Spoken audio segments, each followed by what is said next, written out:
तो आदाब, नमस्कार, गुड इवनिंग, सत श्री अकाल। एक बार फिर आप तमाम लोगों का स्वागत है क्राइम तक की कहानी के इस एपिसोड में। उम्मीद है पूरी फैमिली अच्छी होगी। कहानी शुरू करूं उससे एक बार फिर हैप्पी दिवाली। आप तमाम लोगों को दिवाली की बहुत बहुत बधाई, मुबारकबाद।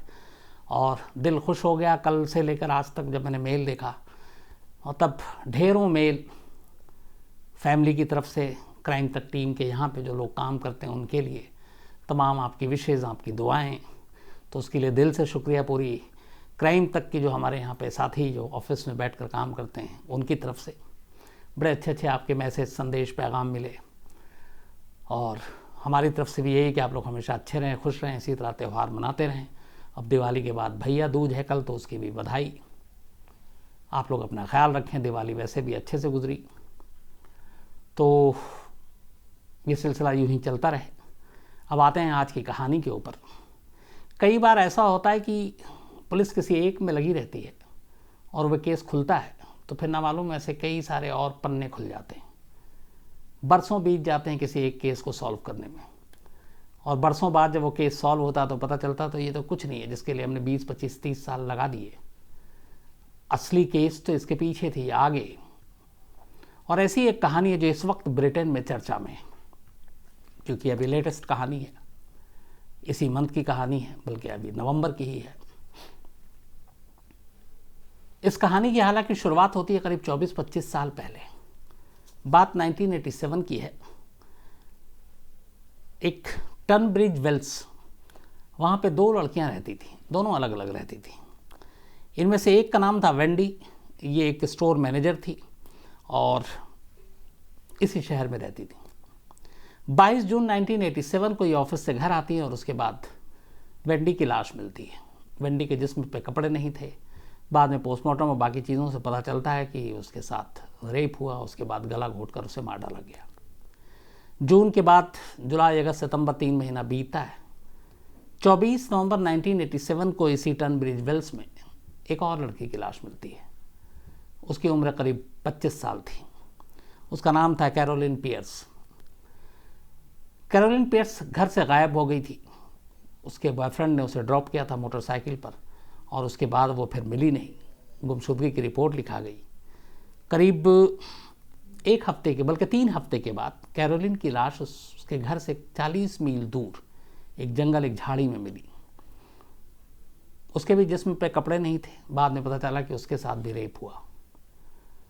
तो 3-4 महीने के अंदर अंदर एक 20 साल और एक 25 साल की दो लड़कियां, कैरोलिन और वेंडी का कत्ल और फिर रेप। कातिल जो भी था उसने उसका सारा सामान भी अपने साथ ले गया, जैसे घर की चाबी हो या फिर कुछ और दूसरी चीज़ें हों, वो अपने साथ ले गया था। पुलिस मामले की जांच करती रही, लेकिन कोई फ़ायदा नहीं हुआ। कातिल का कोई सुराग नहीं मिला। धीरे धीरे वक्त बीतता गया। 10 साल, 20 साल, 25 साल बीत गए। इस दौरान में बाकी दुनिया की तरह इंग्लैंड में भी जो केस और क्राइम होते हैं, एक डेटाबेस तैयार होता है डीएनए का, जो हमारे यहाँ भी हो रहा है, लेकिन अभी हम बहुत सुस्त रफ्तार से चल रहे हैं। तो इंग्लैंड में भी डेटाबेस तैयार हो रहा था डीएनए का। 1987 में जब ये दोनों लड़कियों का कत्ल हुआ, इनका भी डीएनए सैंपल कलेक्ट किया गया था और उसको डेटा बैंक में रख दिया गया। जब तब बीच बीच में क्राइम होता, चूंकि ये केस अनसॉल्व था, उन डीएनओ के साथ मैच किया जाता, कोई मैचिंग होती नहीं और केस अनसुलझा रहा। 25 साल बीत गए। इसके बाद पिछले साल दिसंबर 2020 में एक शख्स को पुलिस एक केस के सिलसिले में गिरफ्तार करती है। अब उसका भी डीएनए सैंपल लिया जाता है। डीएनए सैंपल लेने के बाद एक रूटीन है कि जो अनसॉल्व केसेस हैं उनकी फाइलों के साथ मैच करो, शायद पुराने केस मिल जाए। तो उस शख्स का भी डीएनए मैच किया गया। जब उस शख्स का डीएनए मैच किया गया तो सारे पुराने केसेस के साथ साथ वेंडी और कैरोलिन की जो सैंपल लिए गए थे डीएनए के, उनसे मैच किया गया। काफी हद तक डीएनए उसका मैच कर गया, लेकिन 100% नहीं था, 90% के आसपास। अब पुलिस को लगा कि हो सकता है ये कातिल है, लेकिन ये भी था कि श्योर कैसे हो, 100% तो मैच कर नहीं रहा। तो अब डीएनए में ये होता है कि जिस शख्स का डीएनए मैच कर रहा है, फिर उसकी फैमिली पे बात आती है। क्यों? डीएनए हर शख्स का अलग होता है, लेकिन जब मैच होता है तो फैमिली का डीएनए जो है वो मैच करता है। कुछ के थोड़े बहुत हेर फेर होते हैं। तो जिस शख्स को गिरफ्तार किया गया था उस शख्स के परिवार में 4 लोग थे। पुलिस तय करती है कि अब इन चारों का भी डीएनए करते हैं, सैंपल लेते हैं, चेक करते हैं, क्या पता 100% मैच कर जाए। 3 का डीएनए होता है, कोई पता नहीं चलता है। चौथा एक और शख्स था, डेविड फुलर, 67 साल, 67 ईयर ओल्ड।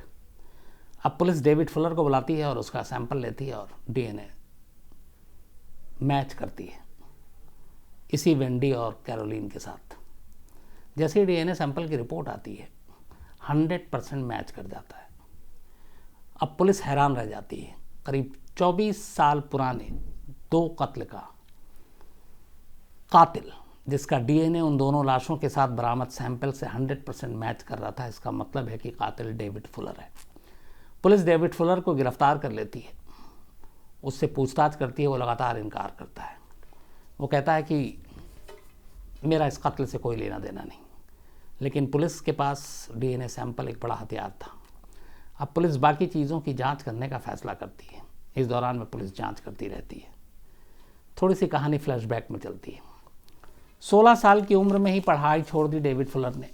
पढ़ाई छोड़ने के बाद इसने मिनिस्ट्री ऑफ डिफेंस के अंडर में इलेक्ट्रीशियन का कोर्स किया और वहीं पे इसने कुछ दिन काम किया। 1972 में इसने शादी की और तब इसके 3 बच्चे थे। लेकिन फिर इसका अपनी बीवी के साथ तलाक हो गया, क्योंकि उसका ये इल्ज़ाम था कि उसकी बीवी का किसी और के साथ अफेयर है। तो पहली बीवी का जब तलाक हुआ तो उसके बाद ये टोन ब्रिज पहुंच गया और यहाँ पे इसकी मुलाकात एक और सैली नाम की महिला से हुई। फिर इन दोनों ने शादी कर ली 1982 में और इनके साथ भी एक बेटा हुआ। लेकिन फिर करीब 17 साल तक शादी के बाद एक साथ रहने के दोनों अलग हुए और इस बार फुलर का इल्ज़ाम था कि जिस साइकिलिंग क्लब का वो मेंबर था उसी के एक मेंबर के साथ उसकी बीवी का अफेयर था और इसलिए उसने उसको डिवोर्स कर दिया।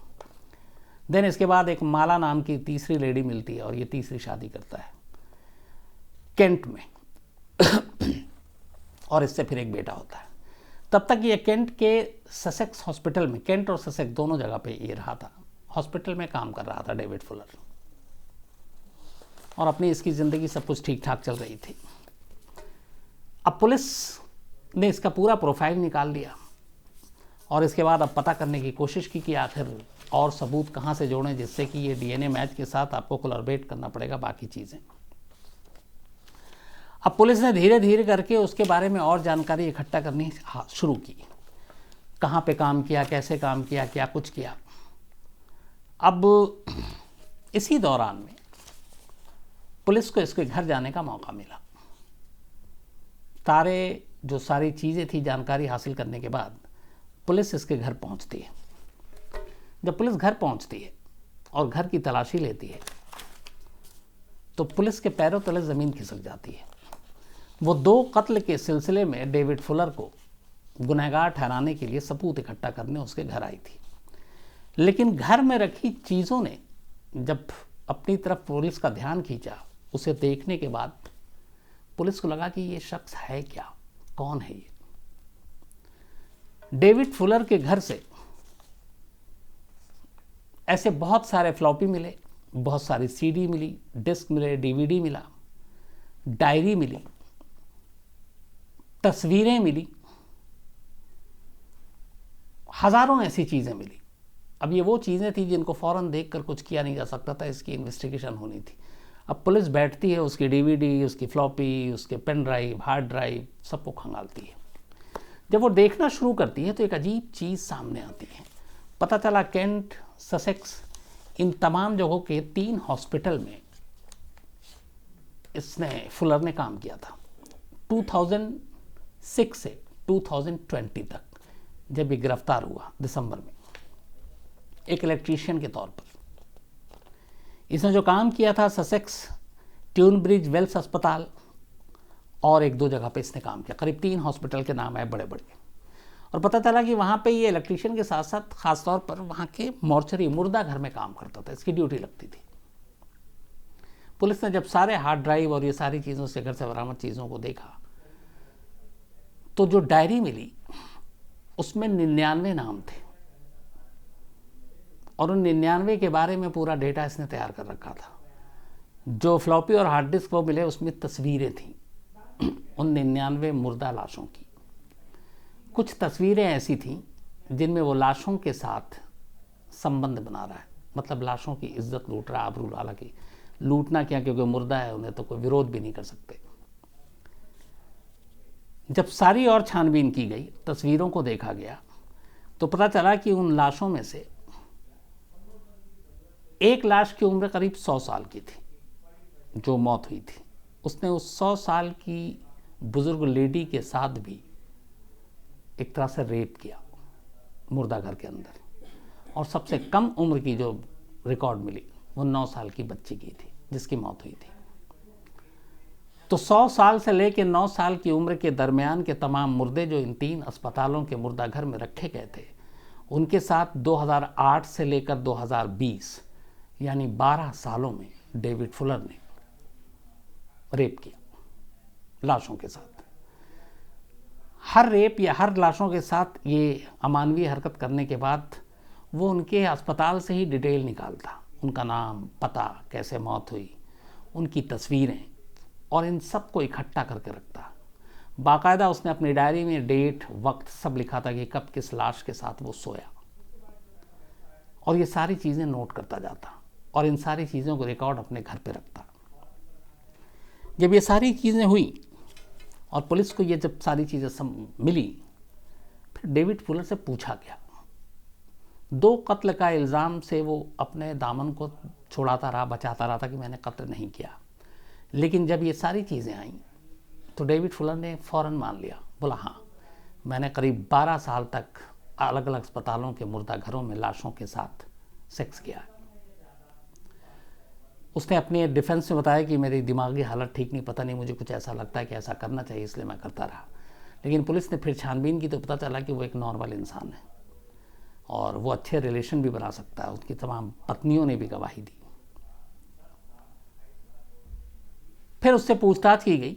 एक अजीब बात उसने ये कही कि आप मुझसे जितनी भी जानकारी है, कितने गिनती पूछ लो, आप सब बता दूंगा, लेकिन किन किन लाशों के साथ क्या क्या किया, कैसे किया, ये डिटेल में आप मुझसे मत पूछो, मैं डिटेल में जवाब देना ही नहीं चाहता हूँ। और उसने डिटेल में जवाब नहीं दिया। अब एक अजीब त्रासदी या एक वो देखिए अफसोसनाक पहलू इस कहानी का, कि इन सारी चीज़ों के बाद जब उसे लगा कि अब कुछ बचने का रास्ता नहीं है, उसने उन दोनों लड़कियों के कत्ल के जुर्म को भी कबूल कर लिया, जिनके साथ उसका डीएनए मैच किया था और जिसकी वजह से वो रडार पे आया था। उसने कहा हाँ, उसने उन दोनों को भी मारा और उसने अपनी इसी हवस के लिए उन दोनों लड़कियों को मारा था। तो उस कत्ल को कबूल करने के बाद कोर्ट ने उसे गिल्टी माना, लेकिन अभी सज़ा का ऐलान नहीं हुआ। लेकिन अफसोसनाक पहलू ये है कि जिन 99 लोगों के साथ उसने मुर्दा घरों में, जिन मुर्दा लाशों के साथ उसने ये गैर इंसानी हरकत की, एक अजीब शर्मनाक, इन सारी चीज़ों का प्रूफ भी अगर हो जाए, साबित भी हो जाए, तो इसके लिए जो मैक्सिमम सज़ा है वहाँ पे 2 साल है। मतलब करीब 100 मुर्दों के साथ ऐसी हरकत, और इसके लिए मैक्सिमम पनिशमेंट 2 साल, सिर्फ 2 साल, 2 ईयर्स। बाकी 2 कत्ल के लिए अदालत के ऊपर है, लंबी सज़ा होगी। लेकिन ये एक दूसरा पहलू है उसका। तो अभी उस कत्ल के लिए सज़ा सुनाई नहीं गई है, क्योंकि दिसंबर में पकड़ा गया था। अभी कल की या परसों की बात है, 2 दिन पहले की, जिसमें वो उस कत्ल की बात उसने एक्सेप्ट किया। शायद 3 नवंबर की बात है ये, और वो गिल्टी करार दिया गया है। लेकिन पनिशमेंट कितनी है, सज़ा कितनी, नहीं मालूम। हालांकि अभी भी ये पुलिस को डाउट है कि ये बात 99 की कर रहा है, लेकिन उसके घर से जो तस्वीरें मिली हज़ारों की तादाद में, अब उनमें कौन विक्टिम है, कौन नहीं है, इसके बारे में पुलिस को इन्वेस्टिगेशन करना। तो हो सकता है ये तादाद 100 से भी ऊपर जाए। दूसरा इस कहानी का अफसोसनाक एक पहलू ये है कि जब से ये खबर ब्रिटेन की मीडिया में आई, इस डेविड फुलर की, कि मुर्दा घर के मुर्दों के साथ 100 साल की लेडी से लेकर 9 साल की बच्ची के साथ जो इसने हरकत की, इन 3 अस्पतालों के मुर्दा घरों में पिछले 12 सालों में जितने लाशें लाई गईं, उनके घर वाले बेचैन हैं, सिर्फ ये सोचकर कि कहीं उनके अपनों के साथ, उनके अपनों की लाशों के साथ भी तो ये हरकत नहीं की उसने। और ये सोच सोच कर आप उनकी ज़हनी हालत का अंदाज़ा लगा सकते हैं। क्योंकि जीते जी तो पता नहीं इस दौर में सुकून मिले ना मिले, कम से कम मरने के बाद तो इंसान को सुकून से छोड़ देना चाहिए मरने के लिए। लेकिन यहाँ ये भी नहीं। और ये अकेली कहानी नहीं है कि ब्रिटेन से आई है। बहुत पहले इसी कहानी में आपको एक पाकिस्तान की कहानी सुनाई थी, जिसमें एक शख्स था जो कब्रिस्तान में ही काम करता था और वो इंतज़ार में रहता था कि कब किसी लेडी की लाश आए, और जैसे ही वो दफना के जाते थे वो उसी रात कब्र खोदता और उनके साथ यही सारी चीज़ें करता था। वो पकड़ा गया। इंडिया में भी ऐसे एक दो कहानियाँ सामने आई थी। तो दुनिया भर में पड़े हुए हैं ऐसे बीमार और ऐसे दिमाग के लोग, लेकिन उनके बारे में सोच के वाकई बड़ी वो होती है कि जिन लोगों की अपनों की लाशें इन अस्पतालों में इस पीरियड में रहीं जिस दौरान में डेविड फुलर ने उनके साथ ये सारी हरकत की थी। तो ये थी एक अफसोसनाक कहानी हमारे ही बीच से उठे एक ऐसे इंसान की जिसकी पता नहीं दिमागी हालत क्या थी। उसने होशो हवास में किया, क्योंकि हालांकि मेरा मानना है अदालत और कानून की नज़र में जो भी हो मेंटल लेवल पर, लेकिन जो इस तरह के काम करे मुझे लगता है कि वो इंसानी बिरादरी, इंसानी समाज या इंसान कहने शायद लायक भी नहीं है। तो आज कहानी में इतना ही। अब आपसे मुलाकात होगी कल रात 9 बजे किसी नई कहानी के साथ। आज विनोद शिकारपुरी छुट्टी पे थे, भाई दूज के लिए गाँव गए हैं। तो हमारे जो होनहार छोटा शकील हैं, छोटा शकील वो नहीं अंडरवर्ल्ड, एक हमारे यहाँ भी हैं, छोटे हैं इसलिए हम लोग इनको हाइट में तो छोटा शकील बोलते हैं, वैसे मोहम्मद शकील हैं। तो आज ये कहानी उन्हीं के सौजन्य से ये रिकॉर्ड हुआ है। तो थैंक यू शकील। अब आपसे मुलाकात होगी कल रात 9 बजे किसी नई कहानी के साथ। अपना ख्याल रखिएगा, अपनों का ख्याल रखिएगा। Thank you very much.